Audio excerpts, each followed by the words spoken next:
Morning, everyone.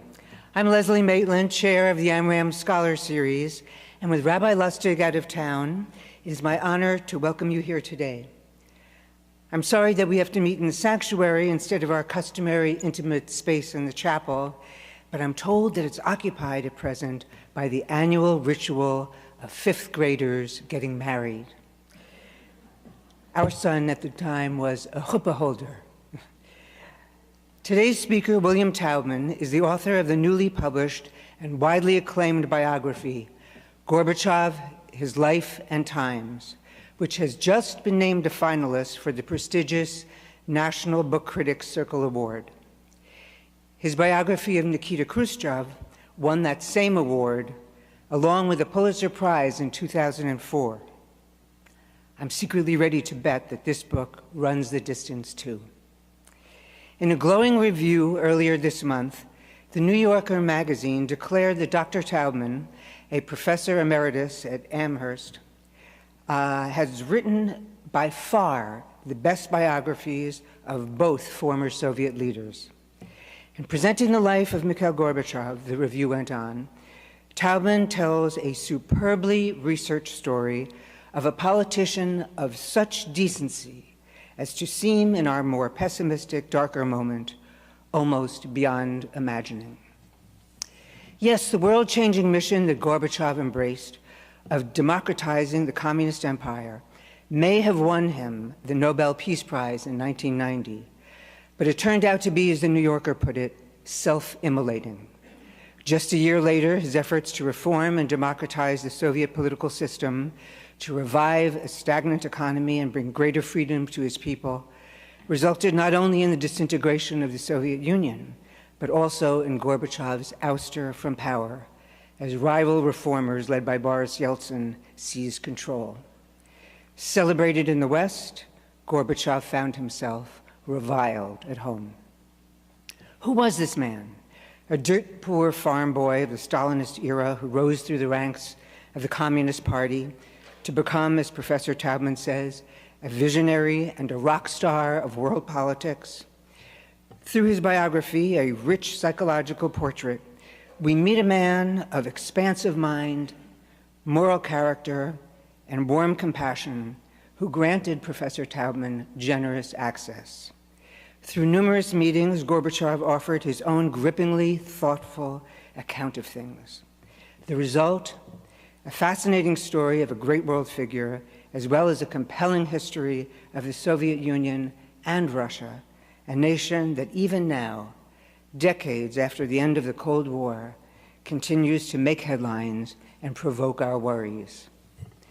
In addition to his biographies of Gorbachev and Khrushchev, Professor Taubman is the author of Stalin's American Policy, From Entente to Détente to Cold War, and the author of Moscow Spring, written with his wife, Jane Taubman, a retired Amherst College professor of Russian. The recipient of many honors and fellowships, he chairs the Academic Advisory Committee of the Cold War International History Project at the Woodrow Wilson Center. An esteemed political scientist, he comes to us today with the cooperation of the Jewish Book Council. And now, a stern totalitarian order. Please silence your cell phones. Thank you.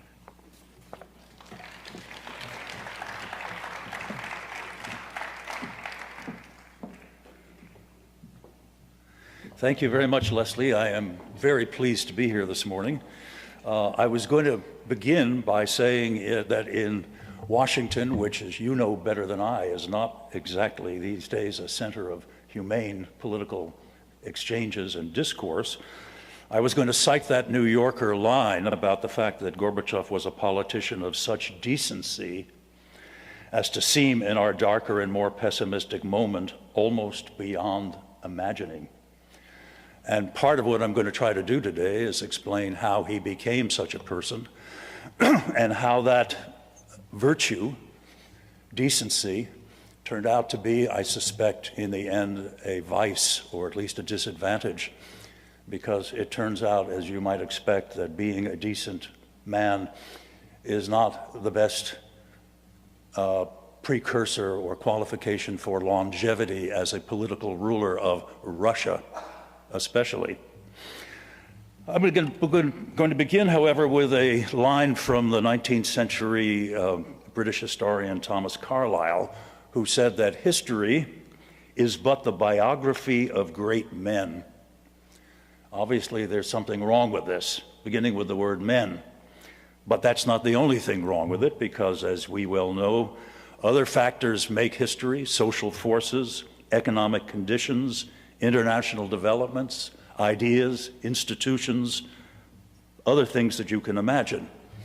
But in some cases, of which Mikhail Gorbachev is one, individual leaders do indeed have a decisive impact on history. He tried to democratize Russia, a country which had really never known democracy for centuries, except perhaps for a few wild, chaotic months in 1917. And he did more than anyone else to end the Cold War. So these were huge impacts on history. Now, a couple of things lead back to biography, which is what Carlyle was talking about. One is that Gorbachev had the power to do these things, or to attempt these things, which not every political leader does. He was, after all, the leader of a, well, we could call it a still totalitarian system, or perhaps a post-totalitarian system when he took power in March 1985.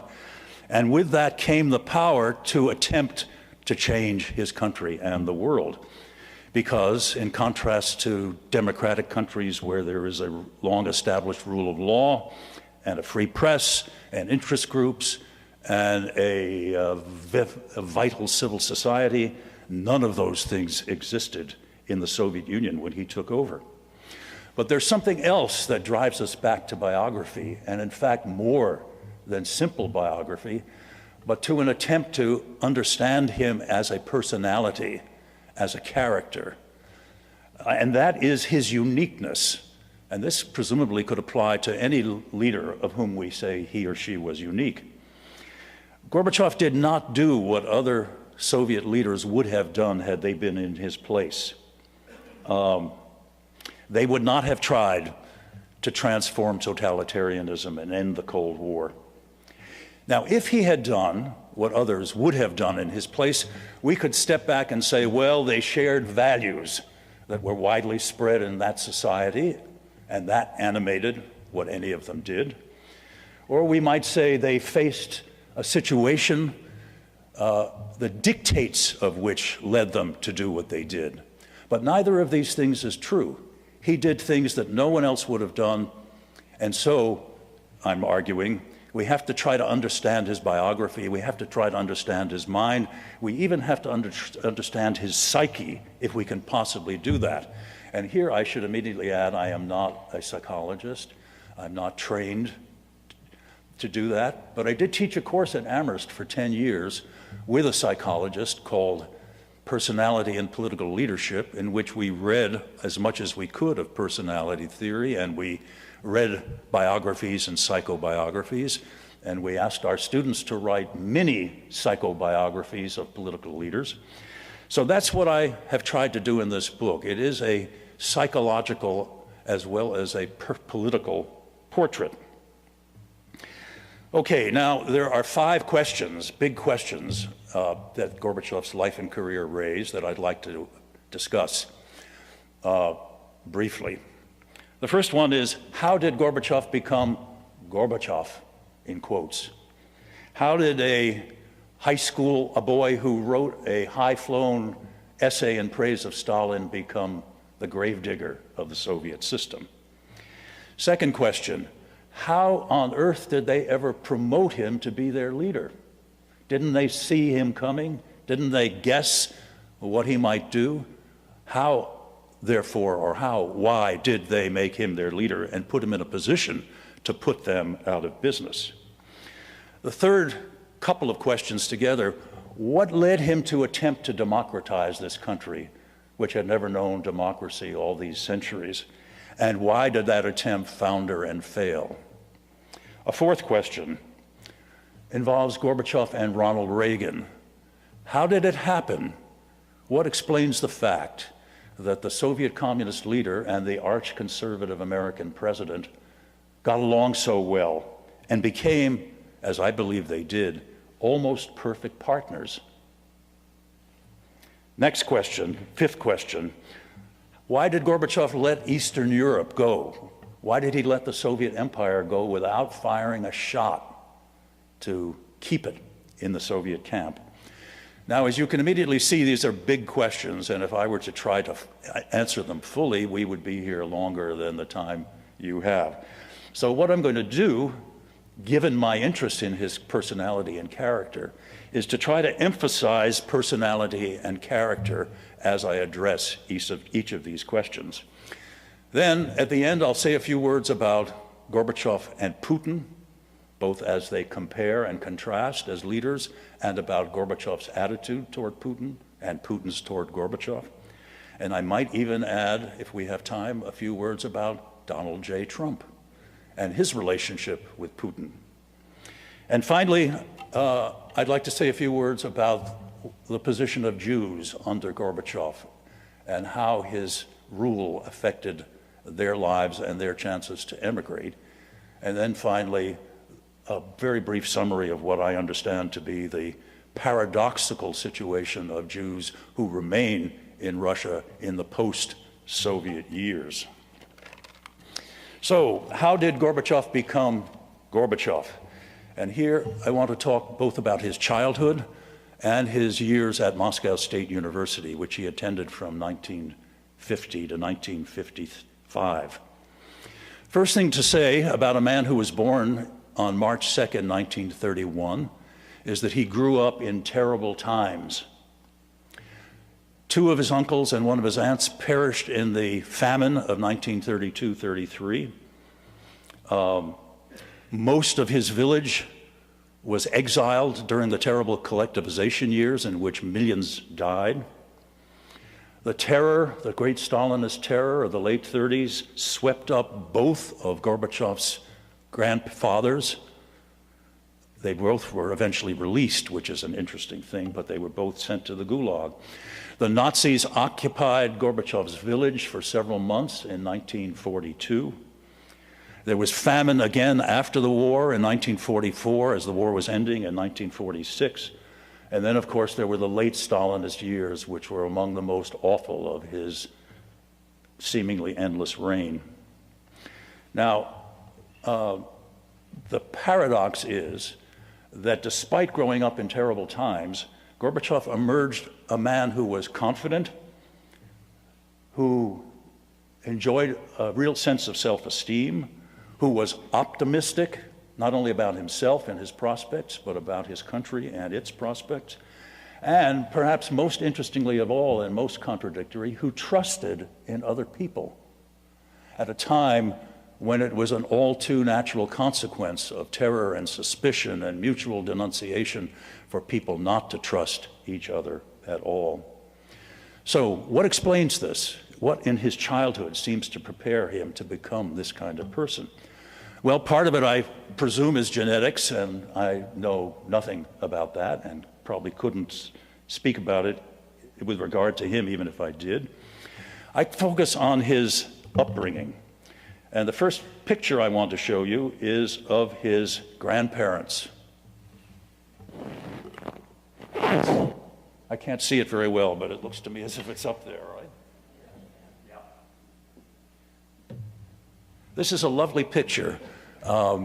His grandfather was particularly warm and affectionate and supportive of Gorbachev, and so was his grandmother. And what I like about this picture is Gorbachev's hand on his grandfather's thigh and his grandmother's arm around him. They were wonderfully supportive and not at all dominating or dictatorial. Next picture is going to be of his father.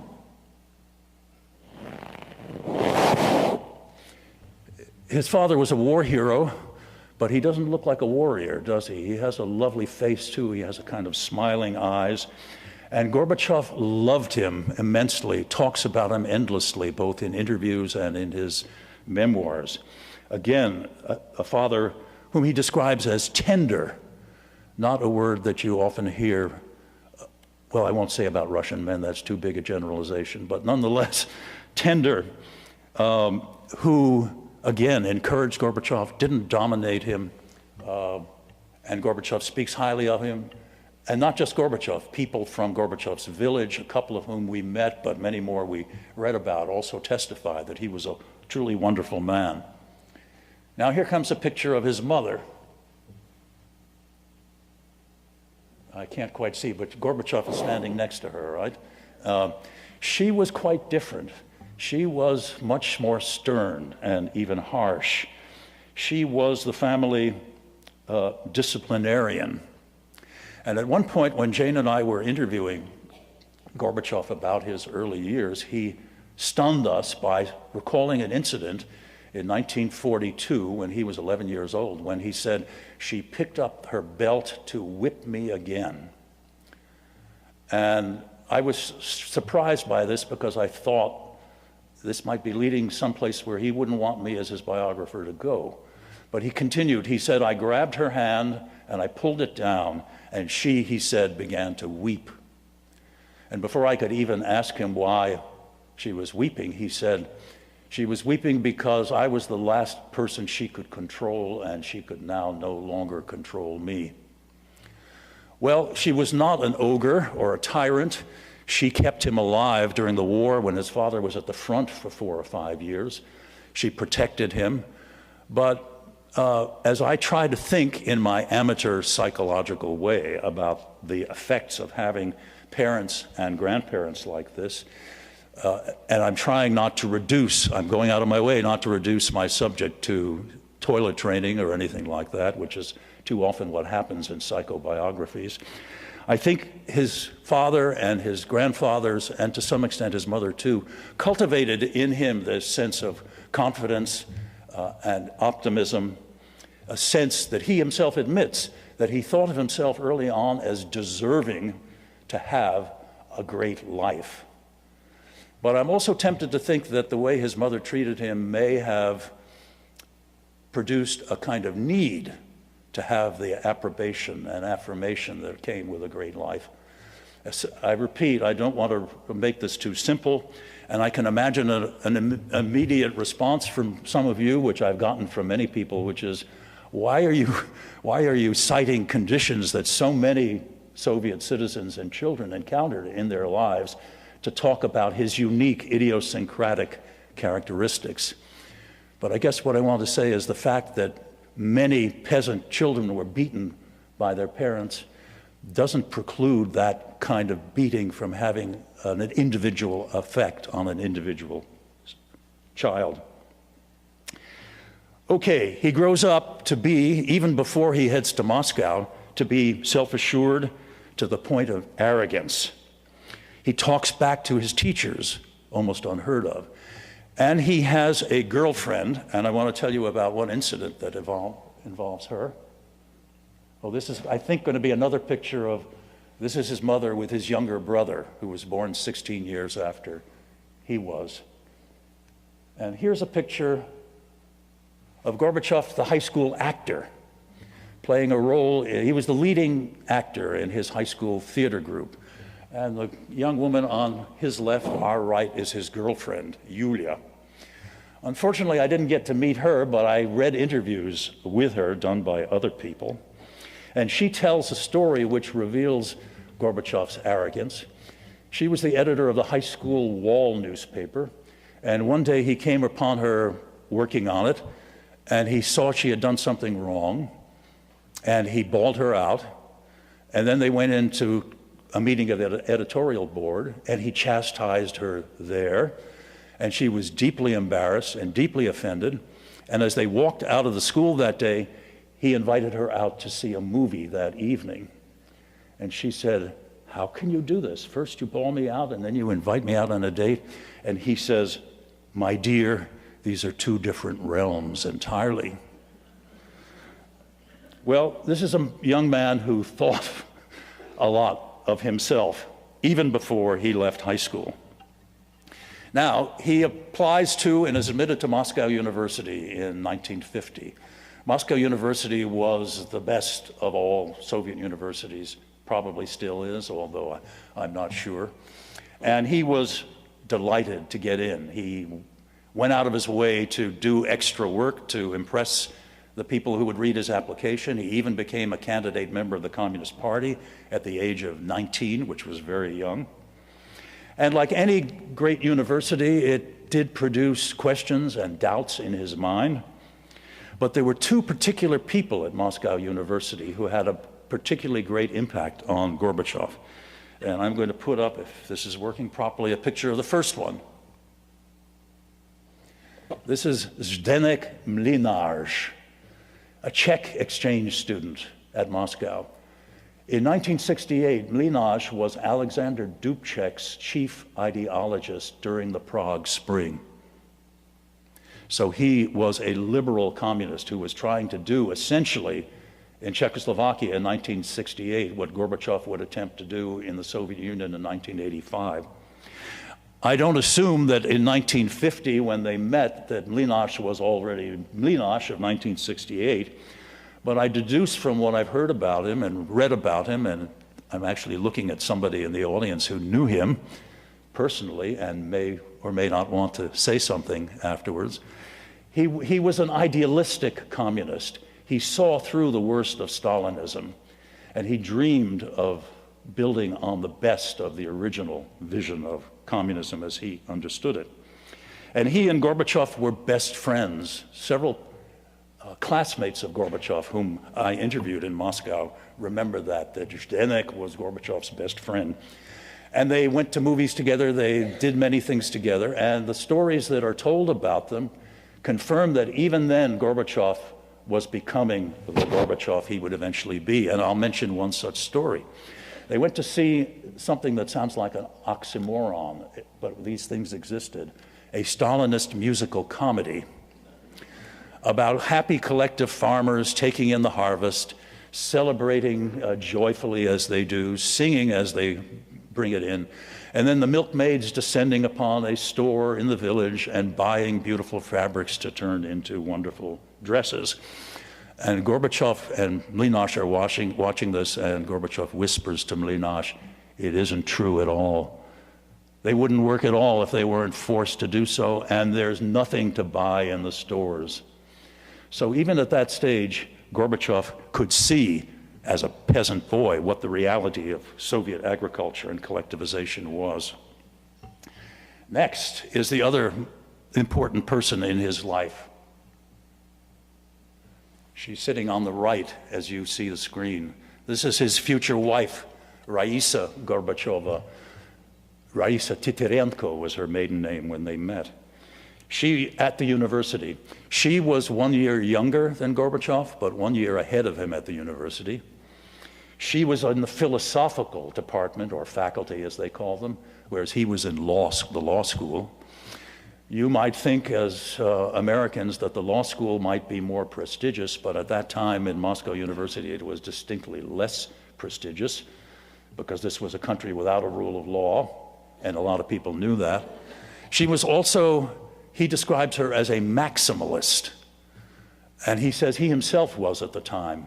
And by that he means somebody who didn't compromise, who had strong beliefs and insisted on them. He says of himself that he later learned to compromise as a politician, but she remained a maximalist.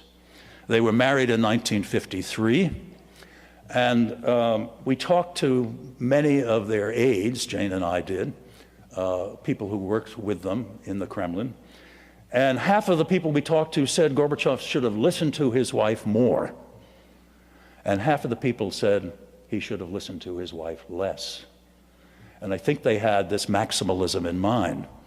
The people who wanted him to be sterner and tougher as he made his reforms wanted him to listen to her more, and the people who thought that he needed to compromise more, to zigzag more, thought that they should listen to her less.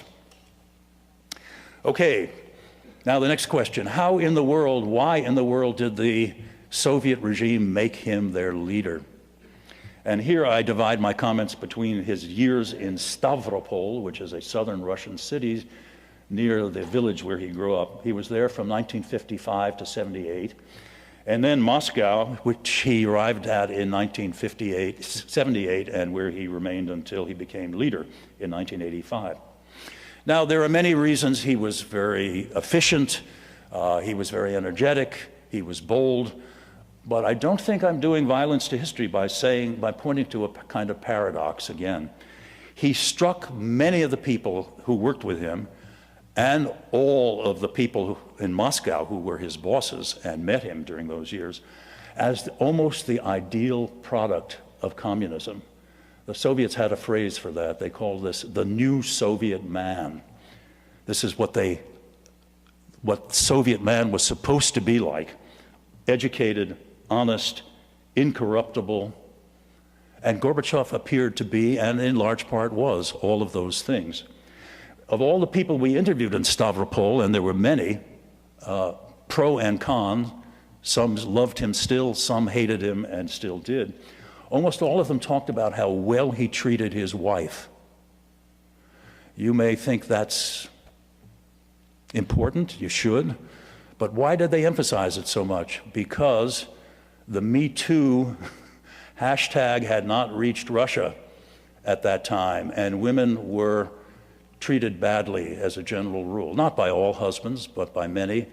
I remember one visit to Donetsk when I was working on my Khrushchev biography. Sergei Khrushchev, Khrushchev's son, took me down there, and we were staying at a hotel, and our hosts were local bureaucrats. And I remember the way they drank vodka at breakfast, 200 gram, 200 grams, and then they started chasing the waitress around the cafeteria and into the kitchen with her sort of squealing as they were chasing her. I was appalled, as I should have been, and I don't think that was unique. Okay, the leaders who came down from Moscow and met Gorbachev at that time included Yuri Andropov, then the secret police chief, later the leader, briefly in the early 80s after Brezhnev, Alexei Kosygin, the prime minister for many years, Mikhail Suslov, the gray cardinal, the chief ideologist of the communist regime. Andropov, in particular, spent a lot of time with Gorbachev. And I am going to put on another picture here. By the way, before we get to that, I realize there are a couple more. Raisa, looking so beautiful there. I think I have another one of her. Oh, this is Gorbachev at Moscow University. I call this Gorbachev as French movie star. And here is, okay, we leap to a scene in the northern Caucasus Mountains, and there are Raisa and Mikhail sitting on a rock, and there is somebody taking their picture. And can you imagine, if you've read my book and paid attention to the pictures, you may know who that is. It's Yuri Andropov. Now, they hung out together, Andropov and the Gorbachevs. They would take hikes in the mountains, they would camp out, they would kush shashlik over an open fire, and he and Gorbachev would sing songs by bards who were only partly legal. Some of them were quasi-dissidents. And the fact that Andropov, who was putting other intellectuals and non-intellectuals into insane asylums to move them out of the political arena, was doing that, is indeed striking.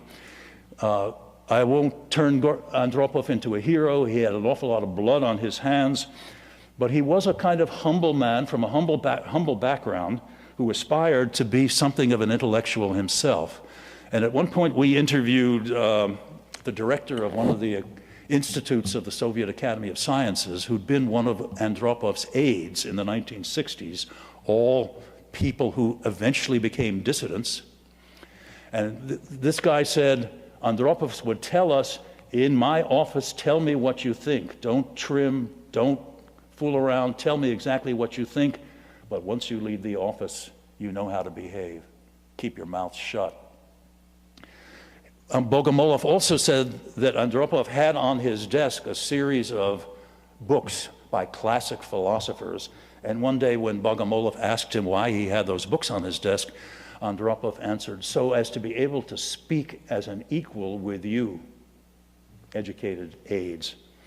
So, as Raisa later said, Andropov was the key factor in Gorbachev's rise. Now we move to Moscow with Gorbachev in 1978. Why, once he was there, and first a secretary of the Central Committee, then a member of the Politburo in the Kremlin, why did they make him their prime leader? Well, I think primarily because Brezhnev, who died in 82, Andropov, who died in 84, and Konstantin Chernenko, who died in 85, were virtually dead men walking. Brezhnev could barely move or speak by the time he passed away. Andropov was tethered to a dialysis machine for much of his tenure as Soviet leader. Chernenko was very sick himself. So Gorbachev struck his colleagues in the Kremlin as young and vigorous, with imagination. They thought, they hoped he would carry out reforms, but in the end he went much farther than any of them expected. Well, and also there was the matter of who were his rivals. They were not very impressive at all. There was one, the next youngest man in the Politburo was a man named Romanov, Grigory Romanov, the leader of the party in Leningrad. And as you can imagine, before 1917, a name like that would have been very helpful. Romanov. But in 1985, it didn't help at all. So when they looked around, Gorbachev was their man. And I realized in thinking about this, and I think I wrote this in the book, that given the competition and given his predecessors, Gorbachev's predecessors were not a hard act to follow. In fact, they were too easy an act to follow. They filled him contemplating his own virtues compared to their disadvantages and vices. He was filled with optimism, even more than had been developing earlier in his life, that he could change his country. They were too easy an act to follow. They prepared him to expect more than he could deliver, and when he began to run into trouble, he reacted very badly to his own failures. I had another picture here of Chernenko that I wanted to show you. Whoops. There's Chernenko, the white-haired man. At the end, just before he died, he had to give a speech. They propped him up to give it, and they took a picture of him in what was portrayed as the voting booth in the elections. It was actually a false voting booth which was erected in his hospital ward because he couldn't have reached the real voting booth. Now we get to Reagan and Gorbachev. Why did they turn out to be such almost perfect partners? Well, of course, they had some views in common, the most important of which was a belief in the need to abolish nuclear weapons. And that is a belief that few of their advisors shared. When Reagan got back, you'll remember this, from Reykjavik in October 1986, he was practically bawled out by the head of the Joint Chiefs of Staff, and shortly thereafter, Margaret Thatcher arrived from England to bawl him out. Very few other people believed then in the possibility and desirability of abolishing nuclear weapons. But it was more than that. When I read the transcripts of their conversations at Geneva, their summit in November 1985, there seemed to be nothing in their exchanges that could explain their personal chemistry and bond. They argued about almost everything, especially SDI, Star Wars. But as I thought more about it, it began to appear to me as if what brought them together, what created the bond, were similarities in themselves, in their upbringing, and the kind of people they were, and even the kinds of marriages they had. And here, if you'll permit me, I'll quote a couple of things from the book. Donald Regan was Reagan's chief of staff, and he wrote afterwards that Reagan and Gorbachev looked like a couple of fellows who had run into each other at the club and discovered they had a lot in common. And in fact, they did. At one point, Reagan said to Gorbachev, they had both come from similar beginnings. They both began life, Reagan said, in small farming communities. Yet here they were, Reagan said, with the fate of the world in their hands, so to speak. There are other similarities as well. Both had mostly happy childhoods and harsh times.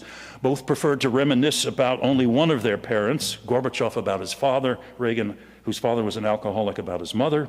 Each was an optimist. Each had been a big man on campus in high school. Each had been an actor, the leading actor in his high school troupe. Each had dated the leading lady, Muggs Cleaver was her name in Reagan's case. Well, I could go down the list of similarities, but I just want to quote you from the description of Reagan's marriage, which I think describes Gorbachev's marriage almost perfectly. You can substitute the word Gorbachev. This is from Francis Fitzgerald's book. Nancy devoted herself to her husband, and the marriage became an extremely happy one. So did the Gorbachevs. Temperamentally, the two were as different as people could be. So were the Gorbachevs. He was optimistic and confident. So was Gorbachev. She was high-strung and insecure. So was Raisa. He sailed through life while she worried, fretted, and feared the worst. He trusted those around him. She, Nancy, and Raisa suspected people's motives and stood watchful guard against the slightest sign of disloyalty to her husband. Many found Nancy trying, but Reagan, like Gorbachev, unfailingly upbeat, sunny-tempered, and distant, did not seem to notice how difficult she was. Well, you may question whether the similarities of this kind could account for a personal bond. As I say, that wasn't the only thing, but I think it was a big part of it. The next question, why did he attempt to democratize his country, and why did that attempt falter and fail? Well, apart from this sense that I talked about earlier, that he could move mountains, derived, I think, from his childhood and his education, there was in communism the sense that they could change the world. After all, what had the revolution been about in 1917 except changing the country and the world? So in a way, that's part of Gorbachev that comes out of his communist experience and indoctrination. There was also a strain in communism.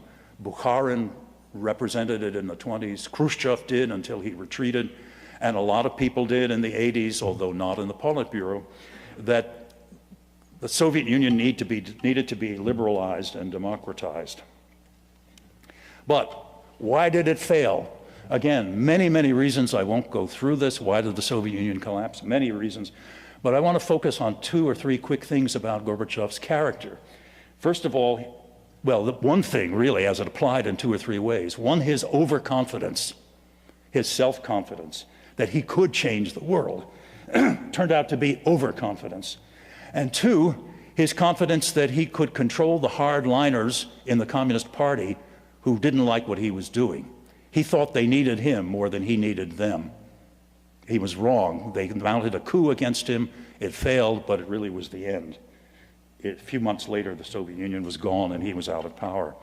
And also his confidence that he could control Boris Yeltsin, who in the end defeated him. I realize in my haste, I forgot to show you 2 pictures of Reagan and Gorbachev synchronizing watches. And before the fire in the fireplace at the lake house in Geneva. Oh, I'll come back to this. This is a picture of Raisa looking at her husband adoringly, but I have a picture here of Yeltsin, Gorbachev at the end of 1991, and you can see that by now the tables have turned. But I think in the beginning, I know that Gorbachev humiliated Yeltsin. Yeltsin later humiliated Gorbachev. Yeltsin was extremely difficult to get along with, but he did something. He turned some sort of key in Gorbachev's character that made Gorbachev treat him in a way that largely invited Yeltsin's awful response. Finally, Eastern Europe. Why did Gorbachev let it go without firing a shot? Well, first of all, when he took over, he tended to ignore it, which was strange because Soviet leaders had not only paid attention to Eastern Europe, they had invaded it. In '56, East Germany, '68, Czechoslovakia, almost Poland in the early 1980s. Why did he do that? Well, he was focused on US-Soviet relations. He had less leverage since oil and gas they needed to sell to the West for more money. And he viewed the East European leaders as sort of hopeless troglodytes, useless to try to work with them. So when the Berlin Wall fell in 1989, Gorbachev's aides didn't even wake him up to tell him. And one of his aides told me later that Gorbachev's secret dream was to wake up one day and find that the Berlin Wall had fallen of its own accord. And that's sort of what happened, although not of its own accord, of course. There were demonstrations and all the rest. Why was Gorbachev what lay behind this equanimity about the fall of the wall? Well, Gorbachev's vision was of a Europe that would transcend the divide between East and West, in which NATO would disappear and probably the Warsaw Pact would disappear too. A world in which East and West Europe would come together. And as a result, when, after the wall fell in the course of 1990, 89 and 90, mixed governments began to form in Eastern Europe, communist and non-communist, Gorbachev welcomed instead of trying to prevent that outcome. And even to the extent, which is only partial, that he could imagine the disappearance of the Warsaw Pact.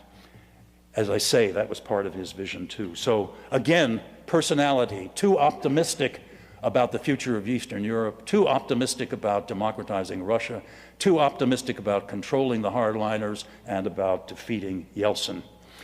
Gorbachev was, in my view, a hero. He brought about the first free elections in the Soviet Union. He created the first real, as opposed to rubber stamp, parliament. He introduced free speech, calling it glasnost, but that's what it became. And he, more than anyone else, including Ronald Reagan, ended the Cold War and reduced the threat of a nuclear holocaust. But he is a tragic hero because in his attempt to save the Soviet Union, he led it, along with other forces, to collapse. And as we know, since the collapse of the Soviet Union under Vladimir Putin, Russia has reverted back. Not all the way, I would argue, to totalitarianism, but to authoritarianism at home, and we find ourselves in a new Cold War abroad. But the most tragic element of Gorbachev's tragedy is the fate of his wife. That's why I have a picture of her gazing at him in that way. And now we jump two ahead. This is a picture of her ill a year or so before she died of leukemia in 1999. And this is a picture of Gorbachev weeping at her funeral. And that's their daughter, Irina, standing to one side. After she died, he said, "I am guilty. I am the one who did her in." What did he mean by that? I think he meant that she was not temperamentally suited to be the Soviet First Lady, the real First Lady the Soviet Union ever had. She was much more sensitive to the slings and arrows directed at him. She wanted him to resign much earlier than 1991 and retire with her to a cottage by the sea. But he wouldn't let her do that. He wouldn't resign. And when he ran for Russian president in 1996 and received less than 1% of the vote against Yeltsin and Zyuganov, the communist candidate, she insisted on campaigning with him to 20 cities in 2 months. And on some of these occasions, people spat in his face, slapped him across the face, and yet she insisted on being by his side. So that is the tragedy. Now, a couple of words in conclusion about Gorbachev and Putin, and then about Jews under Gorbachev and afterwards. Gorbachev's attitude toward Putin is surprising, at least to me, because you might expect Gorbachev to have been one of Putin's harshest critics. After all, Putin's program has essentially consisted of reversing everything that Gorbachev did, at least at home.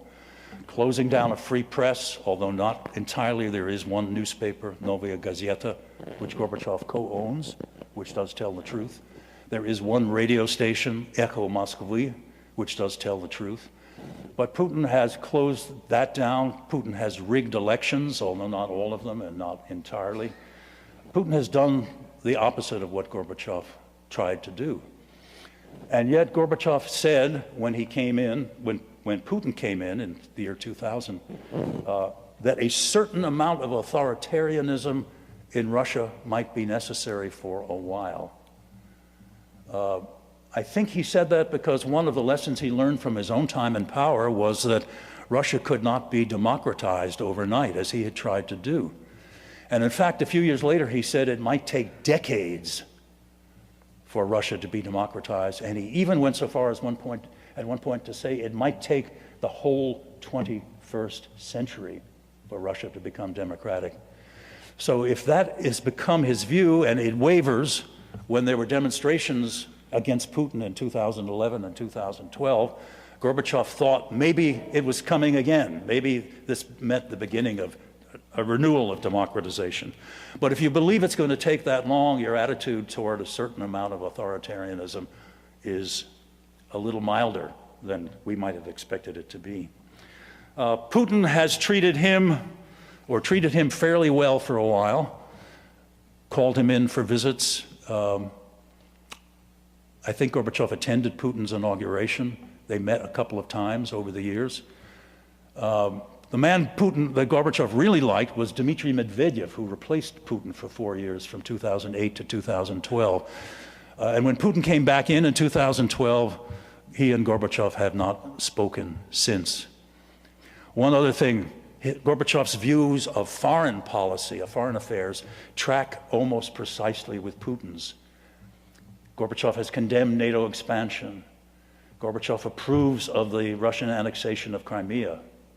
Gorbachev has been quiet about the Russian invasion of Ukraine. Why? Well, I can offer various reasons, but I think the one that may be most emotionally important is that Gorbachev, I think, feels betrayed by the way the United States treated him at the end. Secretary of State James Baker told him on February 10th, 1990, that NATO would not expand 1 inch to the east. And there were many other statements by many other Western leaders gathered together by another person who's in the audience at the National Security Archive, which show that Gorbachev had the impression, and it was a justified impression, that the West was going to play ball with Gorbachev's vision of a new world. But it didn't happen, as we all know. A few words about Jews in the Soviet Union under Gorbachev and afterwards. I have the data in front of me on the number of Jews who were allowed to emigrate in various years. 1971, 14,000. It then increases to 1979, 57,000. Then they tighten the screws. 1986, 914. And how many in 1990, the next to last year Gorbachev was in power? 213,000. So there's a huge jump. And what this tells me is that Gorbachev, A, offered hope to Jews, and as well as to many others, but yet when the gates opened, many of them left because they didn't believe that the hope could continue to be justified, and they feared for the worst, and they wanted out.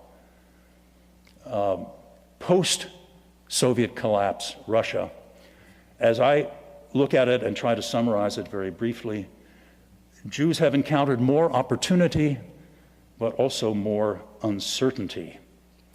And that's because state anti-Semitism has been reduced, and that is partly, believe it or not, owing to Putin, who had Jewish friends growing up in Leningrad, and seems to have gone out of his way to try to damp down anti-Semitism, to discourage it. State-supported anti-Semitism has been reduced, but popular anti-Semitism has risen. That's the general pattern. Grassroots anti-Semitism has risen. Jews face much more opportunity since the collapse of the Soviet Union. There are more Jewish schools, more Jewish associations. There is even a museum, which I'll tell you about in 4 or 5 or 10 words in a moment before I conclude. But there also have been, at various times, the conditions which, as we all know, give rise to anti-Semitism: economic disaster, political instability, ethnic wars, social despair, people seeking scapegoats. But I don't know how many of you have been to the Jewish Museum of, it has various names. If you take the tram to reach it in Moscow, the stop is called the Museum of Tolerance. The actual name is the Jewish Museum and Museum of Tolerance. And it's not insignificant that the tram announcement says just Museum of Tolerance and leaves out the word Jewish. But it is an extraordinary place. It's built in a massive complex of buildings that were once depots in the late Tsarist period for horses and then I guess wagons and buses. When you go in, the first thing you see is a room a bit smaller than this, where you sit in chairs and you're surrounded by a screen, and you see and hear a history of the Jews from biblical times. And it's Hollywoodish to the point where at one point when there's a flood, water sprinkles down on you from the ceiling. And then there are exhibits around the side about the history of Jews in Russia and the Soviet Union. And I paid particular attention to the periods of 1920 to 1940 and then the Holocaust itself and then later. And unlike the past, there are the pictures of Jews treated respectfully. There's no hint in what you're seeing of anti-Semitism, except as it is admitted that there was some, which they now regret. There are pictures of some of the people who were killed, like Michaels, the great actor in the late 40s, murdered by Stalin, treated again respectfully. There's a cafe which offers kosher food.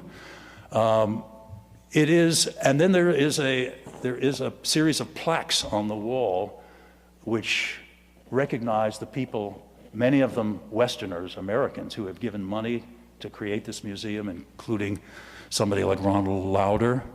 And there's also a little plaque, and by mentioning this, I don't mean to turn him into a hero at all. There's a little plaque that says Vladimir Putin, which doesn't turn him into a hero, but nonetheless, and could be written off as public relations.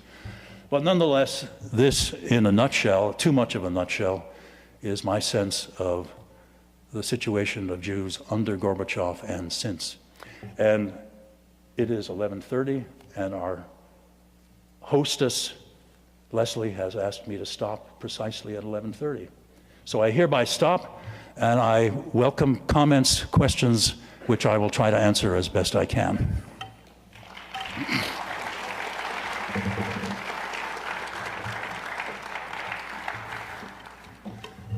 How shall we do it, Leslie? Will you pick, or shall I? First, I wanted to say that I only asked you to stop so that other people could ask you some questions, because I find it so fascinating. And as I told Bill, I started out the crush on Gorbachev that he only intensified, because the book it presents such a human and real picture of this man in so much intimate detail that I highly encourage everybody to read it. And I hope you'll tell us a bit as we go into the questions about how you came to meet him, how he came to authorize doing the book, the biography, and what it was like for you to sit with him. Now, we have two ways that we can handle the questions today. As you know, we usually send cards around for people who would like to write a question, and the cards will come up and we'll read them. Or we also have some handheld mics here. If someone would like to ask a question, verbally from the audience, that's okay too. Just we ask that it be a question and not a speech, please. Or we'll have Stalinist behavior cutting you off. So let me just start with one question of my own, which is that I so distinctly remember in August of 1991, that very dramatic coup when Gorbachev was held under house arrest. To us here in America, it was sort of inconceivable that such a thing could happen. And I remember so with a chill. I wonder if you could tell us a little bit about that episode. Well, I hesitate to start with this, but it's interesting. The conspirators in that coup who remain alive have continued to argue that Gorbachev himself was somehow involved in what seemed to be a coup against himself. One of the explanations that they give is he wanted the hardliners to arrest Yeltsin and get him out of the way, and then Gorbachev would return in triumph to Moscow. There actually are a couple of American historians who have made this case too, and I reject it entirely, and I do it in part on the basis of my understanding of his character and of his marriage.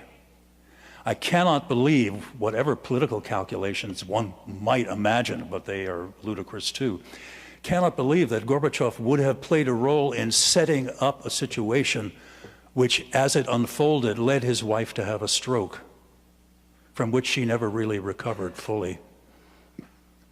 Some of the people who write about it say, well, Gorbachev had 35 bodyguards left at his villa on the Black Sea. Why didn't he order them to open fire on the guards who were brought in by the plotters? Again, can you imagine Gorbachev giving an order that would start an exchange of fire around his villa, which would threaten his wife and his daughter and his granddaughters? They also say, why didn't Gorbachev make a run for it? Come on. What? On foot through the mountains, chased by the KGB, with his wife having much more than a stroke? Well, that's just, when I asked about this, I'd like to say something about that, just in case that rumor had reached you and you had given even the slightest thought to its possibly being true.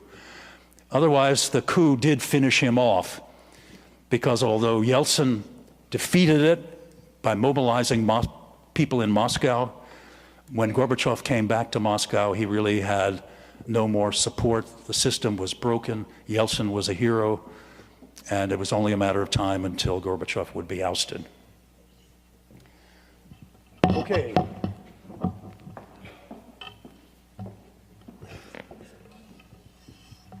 Mr. Taubman, did you personally interview Gorbachev? How many interviews did you have? How long did you spend with him? How many interviews did you have with him?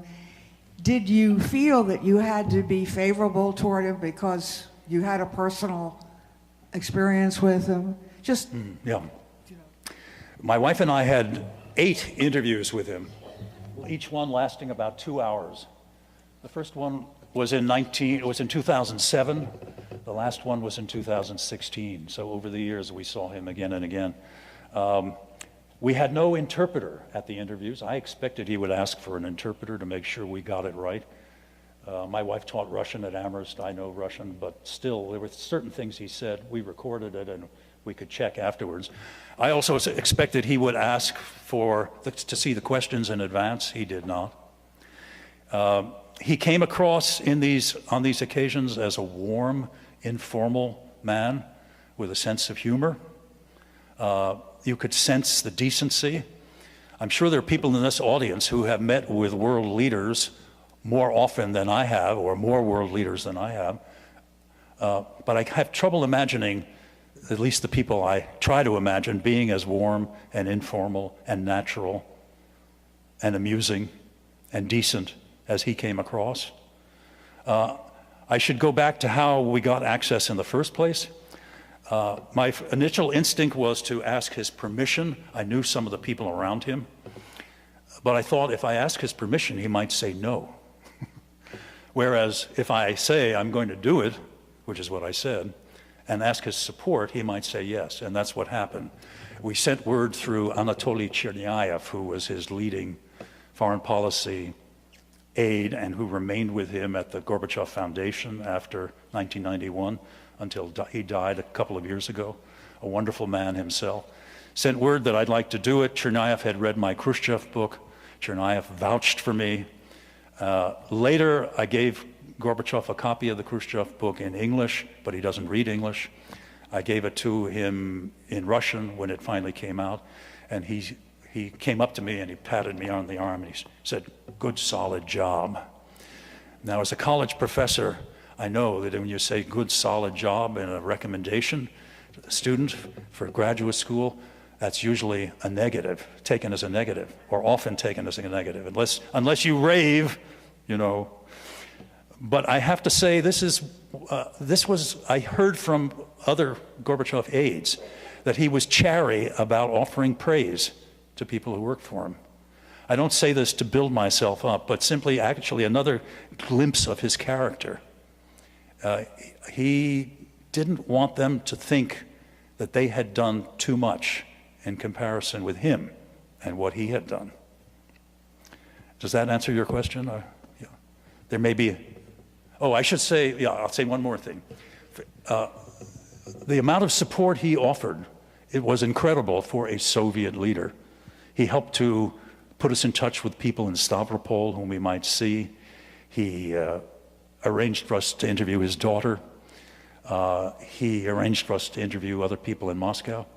But by American standards, it was not all that much. My brother, who used to work for the New York Times here in Washington too, Philip Taubman, is now writing a biography of George Shultz, and I watch the access that Shultz is giving him with great envy, everything. So, but I'm not complaining. It was wonderful, more than I expected, and certainly more than I could have gotten from any other Soviet leader at any other time. How does being Jewish affect participation in the Russian government, both under Gorbachev and today?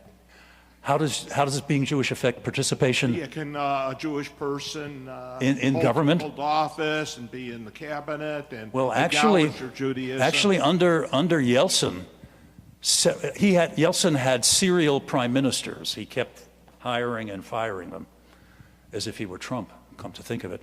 But several of them were Jewish. Nemtsov was half Jewish. Boris Nemtsov, the man who was assassinated within sight of the Kremlin a few years ago, he had later become a dissident, a critic of Putin. Sergei Kiriyenko was at least half Jewish. There have been others. I have not kept close track of Putin's entourage. Nobody who is Jewish comes to mind. But that may be simply that I don't know his entourage as closely as I was aware of previous ones. Of course, in the beginning of Soviet times, there were many. Trotsky, Voroshilov, Stalin's favorite marshal, was married to a Jewish woman, quite a few others. And that has played into the hands of the anti-Semites and the fascists who never tire of pointing out the Jewish background of early communist leaders and their spouses as part of a claim that it isn't really communism, it's Jewish communism that did in their country. Okay, thank you. Very illuminating. I actually worked in the post-Soviet Union. So, 2 questions. What were Gorbachev's views and interaction with the leaders of Central Asia and the Caucasus? Different traditions, although Islam wasn't very overtly practiced, but still a different social organization. And also, if you could say more about Gorbachev's family. What did his daughter do? What was his relationship with his grandchildren? What kind of academic training did they have? I'll start, as is tradition in Q&A, with the second question first. He and Raisa had one daughter. Actually, in his autobiography, one of his autobiographies, he talks about how she became pregnant when they were at the university, and how she had an abortion. His autobiography is quite personal.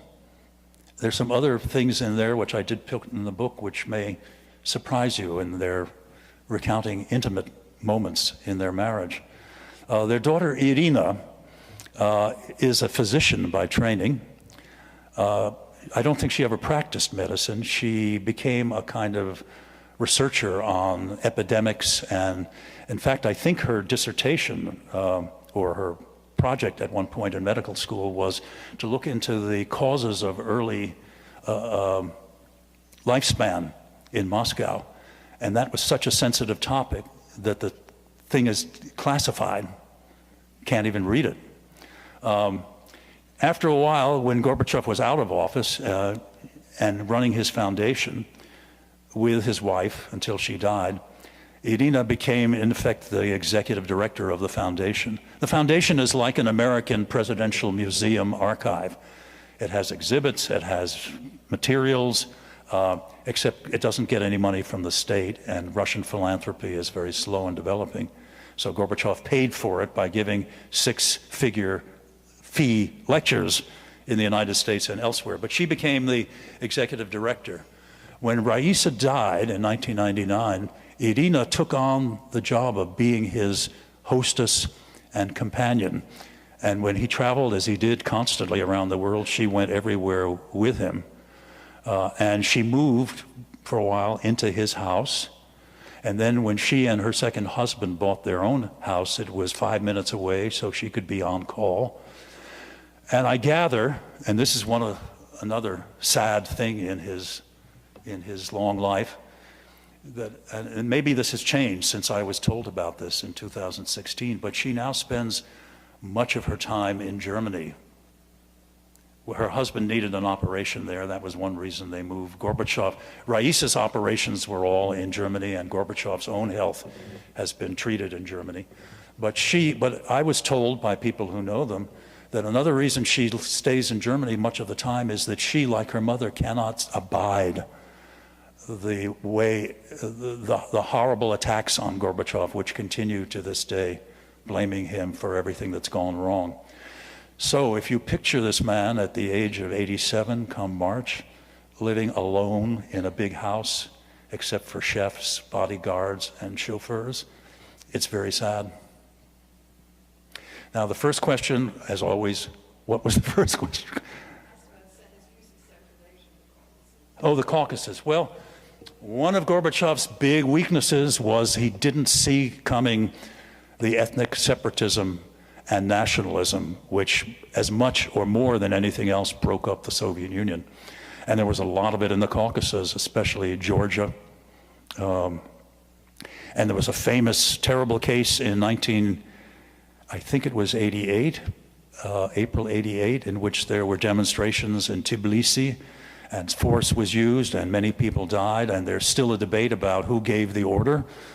No one can say Gorbachev gave the order because he was in London at the time, but there is some question about whether he knew that the order was given to use force.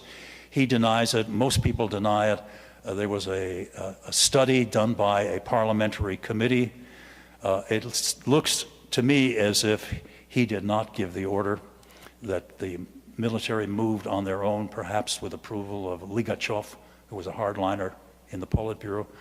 But the big thing is Gorbachev didn't see it coming. Now, he was not the only one who didn't see it coming, but in a sense, his own true belief in communism and in internationalism as opposed to nationalism, and in the success that the Soviet peoples had in getting along with each other, blinded him to the signs that there was trouble ahead. So that is one of mistakes, many mistakes that he will admit to. That's one of them. You mentioned him living alone in a house at the age of 87. When he looks back, does he feel that he achieved what he set out to do? Does he feel a sense of satisfaction with what he accomplished, or a frustration at this point? He claims to be happy. He says sometimes reformers like himself end unhappily, but he says he is happy. Who knows, but I doubt it. Or I think he's, some of his friends and supporters will say things like this to try to sum up his years and also to buck him up. They'll say, you gave your people freedom, and what they did with it,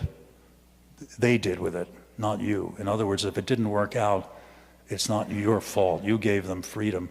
I would imagine he thinks of it something like that he laid the foundations, free speech, free elections, genuine parliament. He laid the foundations, and if something other than the building he wanted to build has been erected on it, that is not his fault. But what he thinks in the middle of the night, who knows? Now we have a question from the card here, a couple of cards where people are asking, why does such a large country with so many resources have so many economic problems, and has collectivism ever been successful? Well, Russia does indeed cover some large proportion of the Earth's surface, and under that surface there is oil and gas and any other raw material you can imagine. And they, in a way, that's been part of their problem, because they've relied too much on oil and gas exports to, as a substitute, one might say, for the kinds of structural reforms which they've needed to carry out. Why haven't they done better? I won't resort to national character, because I'm not sure such a thing exists. They have had an authoritarian system for many, many years, the Tsars and then the Soviets. Totalitarianism was worse in so many ways.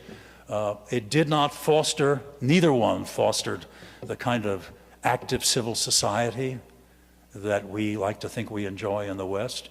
People were used to obeying orders, resenting it, trying to get around them, the classic picture of the Russian serf, getting orders from the master and, you know, seeming to be obedient, but actually figuring out a way to get what they want, or as much as they can. Part of authoritarianism and totalitarianism is centralization of the economy, over-centralization of the economy under the Soviets. Again, people punished if they didn't follow orders. Lacking a democratic political culture, and also lacking a culture that goes along with a market economy. Facing the problem, as Gorbachev did, of wanting to try to create what he called market socialism, but fearing that the attempt to do so too rapidly, as urged on him by his advisors, would produce raging inflation and unemployment. Yeltsin took that plunge, which Gorbachev was unwilling to do, and it produced exactly that result that he had feared for 10 years in the aughts. So there are structural reasons, there are ideological reasons, there are behavioral reasons, there are many reasons, but it's a wonderful country with wonderful people who have had a up and down existence which has been tragic as often as it has been triumphal.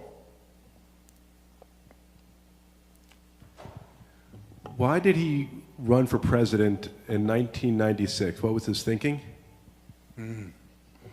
I asked myself that question too. What he would say is that the choice before the country between Yeltsin on the one hand and Zyuganov, the communist leader, was a terrible choice. There were a couple of other people who ran, General Lebed, Grigory Yavlinsky, but Gorbachev felt that he should give the people a chance to pick somebody other than either of those two. And I think he also ran because he wanted to try to explain, and this would give him a platform, what he had done and why he had done it, and try to reduce the amount of resentment against him that lingered from the years he had been in power. And then there's also this. One of the leading psychiatrists of the Soviet Union, who never treated Gorbachev, but observed him closely from a distance, and broke the Goldwater rule of opining about the character of somebody he's never treated, describes Gorbachev as a narcissist. That is a word that applies to a broad spectrum, and as I understand it, the healthy end of narcissism is primarily characterized by self-confidence and egoism, and Gorbachev had plenty of both. But he was not a malevolent or dysfunctional narcissist, if he was a narcissist at all. Anyway, I say this because he wanted another go. He wanted to make his case to the people. He wanted to appear before the people. He wanted to run for president. He was warned by his wife not to. He was warned by others not to, but he did it anyway. And maybe that was part of the reason. Now, with an opportunity like that word narcissism to have a little segue here, I think I know where she's going. I have to ask, What, you mentioned Putin and you mentioned Trump. Did you have any opportunity to discuss them with Gorbachev? And what do you make of the current situation of our current I did not relations with Russia and chance with to talk Putin and with Gorbachev, and I'm an expert Trump. on neither Putin nor Trump, but I do Have at it. I do play the game, many of you do too, of trying to figure out the two men and what's going on. I have to say that when it became clear that Trump was interested before he was elected in some kind of good relationship with Putin and perhaps even making a deal of some sort, I was not unhappy about that. In fact, I think there's more tension than there needs to be between Russia and the United States, even given the very real differences. There are also some common interests that we have or should have in places around the world like Iran. There also is the problem of nuclear proliferation, which bothers us both. So actually, I was looking forward to the possibility of Putin and Trump working something out. When I look back, I'm puzzled that Putin did what he did to help elect Trump, or at least to put down Hillary. Because if he did what the intelligence agencies say the Russians did by meddling in our election, did he not realize that if and when that ever came out, it was going to prevent Trump from reaching out to him in the way he hoped Trump would? It doesn't make sense. Surely he should have realized that that attempt that they were really making would preclude or make or inhibit any effort by Trump to live up to Putin's hopes for him. So if that's the case, the question is, why did Putin do that? And I can think of two possible reasons. One is that Putin, like Soviet leaders before him, tended to project onto the United States his own situation, onto the American president. That is, because Soviet leaders had so much power at home, they tended to assume that American leaders did too. Stalin thought Roosevelt had more power vis-a-vis Congress than he did. Khrushchev thought Kennedy had more power than he actually did. And I'm imagining that Putin thought that Trump would be able to pursue the deal no matter what, because he would have that kind of power. The other theory is a longer range theory, and that is that Putin has the long run in mind, and that what he is trying to do is to discombobulate, destabilize Western polities. And in that sense, it's a longer run strategy than a short run strategy. And so the difficulties that his meddling have created is only, he might feel, temporary, or only temporary. As to Putin and Trump, I can't resist trying to compare them as characters, although I don't know enough about either. I think they're very different personalities in many ways. Putin is cold, calculating. He doesn't tweet. He's not impulsive in the way that Trump is. But I think they have an interesting similarity. They both hate to be betrayed, and they tend to lash out at people who they think are criticizing them or especially betraying them. We can see that, I believe, in Trump's case, although you may not agree with me.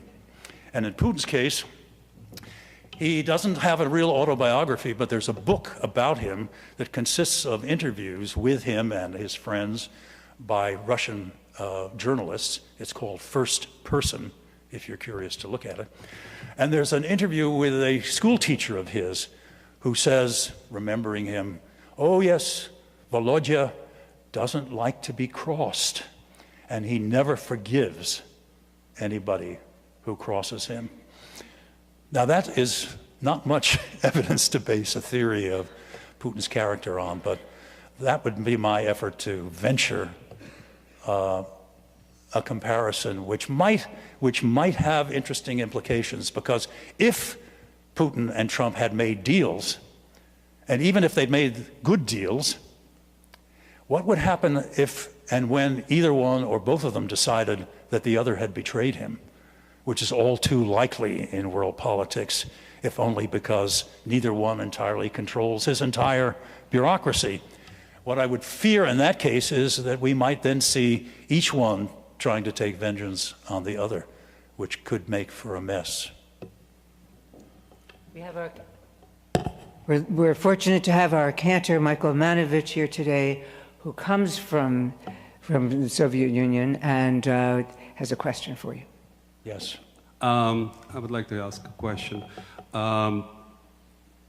Do you think, or you anticipate this book to be translated to Russian, into Russian, and if it will be, what your anticipation? Because being so much hated in his native country by the population, would that how this book will, you know?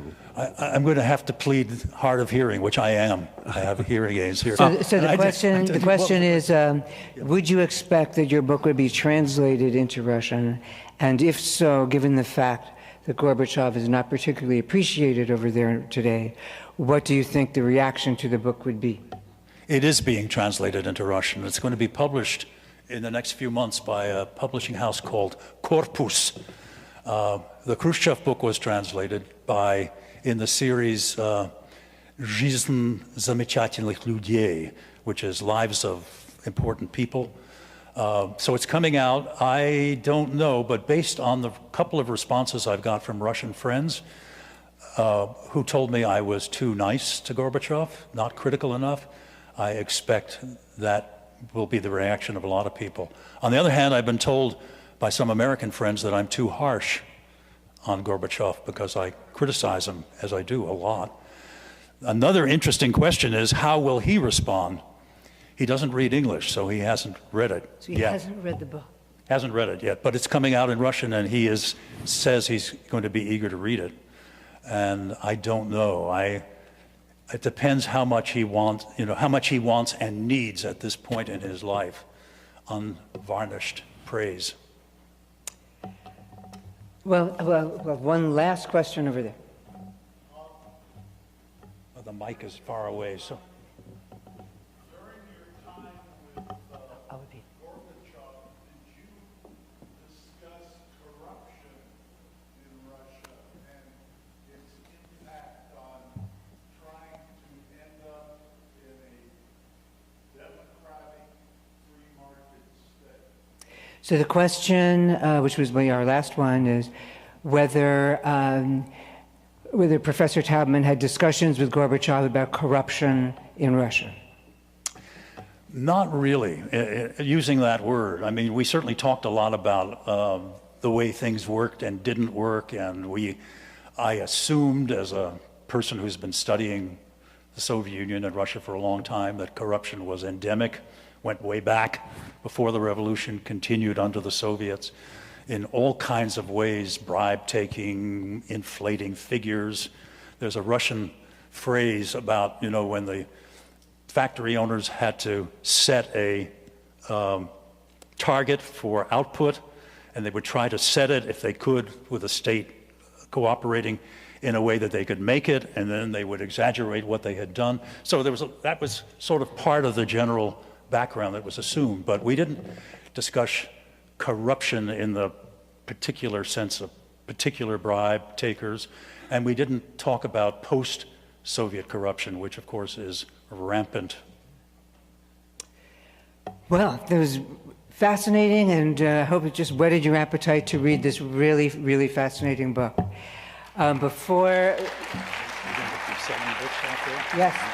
So I want to tell you, thank you so very much for this fascinating lecture, for all the years you spent in doing this wonderful, wonderful book, which is already being recognized with awards. As I mentioned, Professor Taubman will be outside signing in books there. And I just want to make one little announcement. At the same table where you can pick up copies of the book, we have our Amram Scholar Series schedule. We do have several more terrific lectures coming up this year, but I wanted to alert you that I just on Friday found out that the speaker scheduled on Sunday, March the 11th, Alan Zweibel, who is an Emmy Award-winning writer for Saturday Night Live, who wrote a really funny book called For This We Left Egypt. a Passover Haggadah for Jews and those who love them. He may have to possibly switch dates, so check our website to make sure that it's going to be on the 11th. It might be on the 18th instead. But either way, I heard him speak, and he was really funny. So join me in thanking Professor Taubman. It was just a terrific, terrific lecture. Thank you.